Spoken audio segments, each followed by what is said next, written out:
ഇപ്പോൾ ഇവിടെ ഇരിക്കുന്ന ആരെങ്കിലും ചിന്തിക്കുന്നുണ്ടെങ്കിൽ ഇങ്ങനെ ഇതൊക്കെ ഞാൻ അറിഞ്ഞതുകൊണ്ട് എനിക്കെന്ത് ഗുണം എന്ന് ചിന്തിക്കുന്നുണ്ടെങ്കിൽ, ദൈവവചനത്തിലെ നിഗൂഢമായ രഹസ്യങ്ങൾ മനസ്സിലാക്കാൻ നീ നിന്റെ ജീവിതം സമർപ്പിക്കുന്നത് മുതൽ നിന്റെ പ്രാർത്ഥന കേൾക്കപ്പെട്ടിരിക്കും. ഇതാണ് ദാനിയേലിനോട് പറഞ്ഞത്.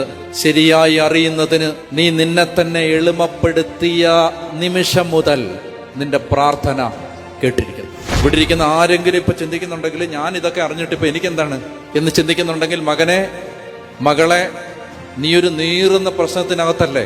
അതഴിയാനുള്ള വഴിയാണ്. നീ ഇതറിഞ്ഞാൽ നീ അറിയേണ്ടതെല്ലാം ദൈവം നിന്നെ അറിയിക്കും. ചെയ്യേണ്ടത് ദൈവം നിനക്ക് കാണിച്ചു തരും. ദൈവം നിന്നെ ഇന്ന് ഇവിടുന്ന് ബ്ലസ് ചെയ്തിട്ടേ വിടൂ. ഒറ്റ കണ്ടീഷൻ, ദൈവവചനത്തിന്റെ രഹസ്യങ്ങൾ അറിയുന്നതിനനുസരിച്ച് നമ്മുടെ ജീവിതം അനുഗ്രഹിക്കപ്പെടും. സ്നേഹം പരിശീലിക്കണം. നിങ്ങൾ നല്ല സ്നേഹമുള്ളവരായിട്ട് മാറണോ? ഒട്ടും സ്നേഹിക്കാൻ പറ്റാത്തവരെ സ്നേഹിച്ചു തുടങ്ങുക. ഒട്ടും സ്നേഹിക്കാൻ പറ്റാത്ത ഭാര്യയെ, ഒട്ടും സ്നേഹിക്കാൻ പറ്റാത്ത ഭർത്താവിനെ സ്നേഹിക്കുക.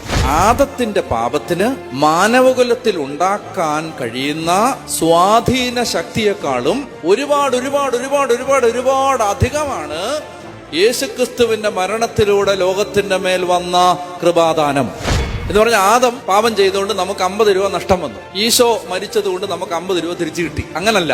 അതായത് ആദം പാപം ചെയ്തത് കൊണ്ട് എനിക്ക് നഷ്ടം വന്നത് 5 ലക്ഷം രൂപയുടെ നഷ്ടമാണെന്ന് വെച്ചോ, മോണിറ്ററി ടേംസിൽ. ക്രിസ്തു എനിക്ക് വേണ്ടി മരിച്ചപ്പോ എനിക്ക് ആ 5 ലക്ഷം നഷ്ടം വന്ന 5 ലക്ഷം തിരിച്ചു കിട്ടിയെന്നല്ല, എനിക്ക് 5000 കോടി അതിനേക്കാളും കൂടുതലാണ് ഇപ്പുറത്ത് കിട്ടിയത്. ഭൂമിയിൽ പിറന്നു വീഴാനിരിക്കുന്ന അവസാനത്തെ കുഞ്ഞിന്റെയും രക്ഷയ്ക്ക് വേണ്ടതിനേക്കാളും ഒരുപാട് ഒരുപാട് ഒരുപാട് കൂടുതലാണ് യേശു സമ്പാദിച്ച കൃപ.